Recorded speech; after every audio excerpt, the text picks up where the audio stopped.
Hello everybody, welcome to the July 20th version of Market Monday. I'm Dave Thornton and thanks for joining us today. The sun is doing its job, it's working well. We're going to take a deeper look into our Hilton Head real estate market today, where local knowledge is key. If you want to dig a little deeper still into a specific neighborhood or area, let's talk one-on-one and take a look into things at a more micro level. Before we get started today, do me a favor, give me a thumbs up, hit the subscribe button, follow us on all the social medias. Thank you. We're going to start, like always, with inventory. It always starts with inventory. Our supply right now, new listings year to date, 1,549. Last week we were at 1,512, so up 37. Down a little bit, down about 8% from 2025 and down 27% from 2021, but that's to be expected. Properties for sale. Currently we are at 847 year to date. We were at 852 last week, down about 3% from 2025, down 6% from 2021. The demand side of things, what do the sales look like? Pending sales, this is what's under contract currently. Usually these will close in about 30 to 60 days. So right now we are at 1,199, up 36 from last week when we were at 1,163.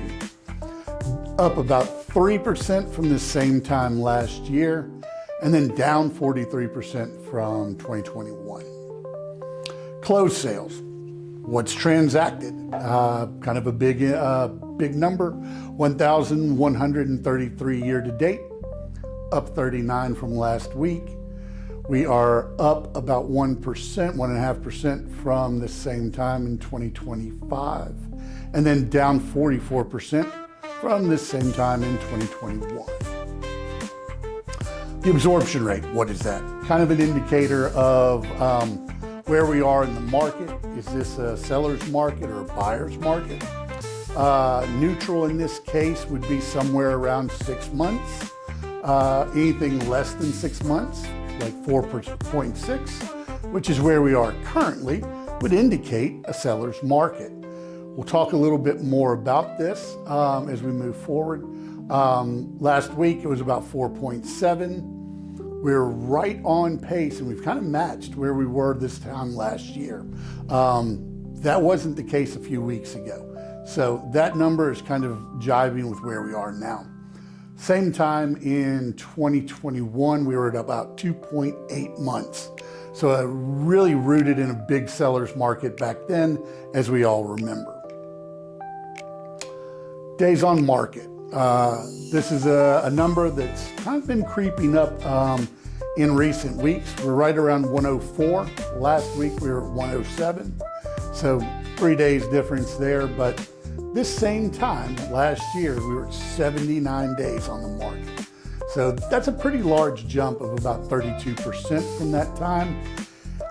Same time in 2021, we're up about 10%. So what's that mean? Properties are staying on the market a little bit longer. Marketing's important. Get the message out there.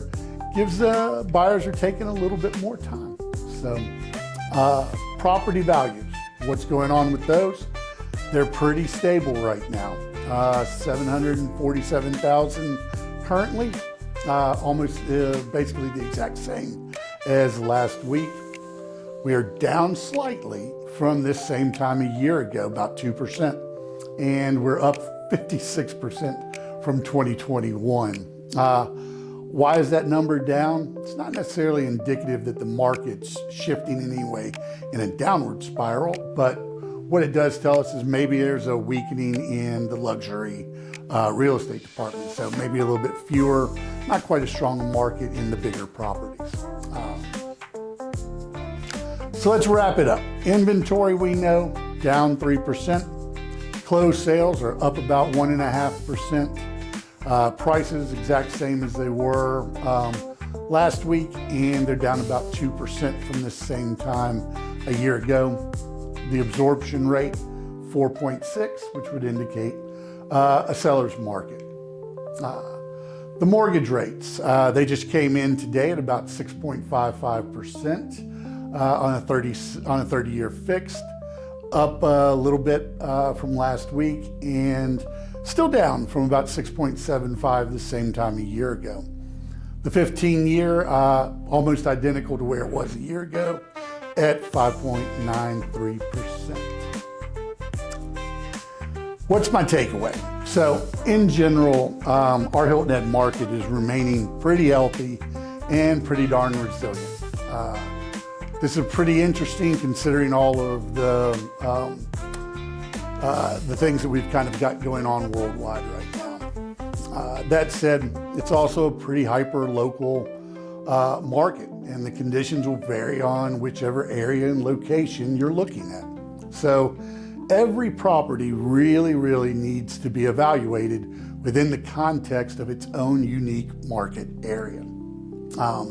We're also seeing a little bit more of a level playing field beginning to emerge. So with inventory still relatively limited, sales remaining steady, and home values continuing to hold, neither buyer nor seller really has a significant advantage in this market.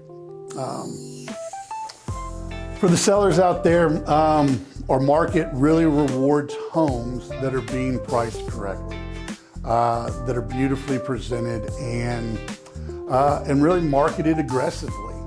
Sellers can still achieve pretty outstanding results, but the success depends a lot on the strategy that we put into place, more than just kind of putting your house on the market and seeing what happens.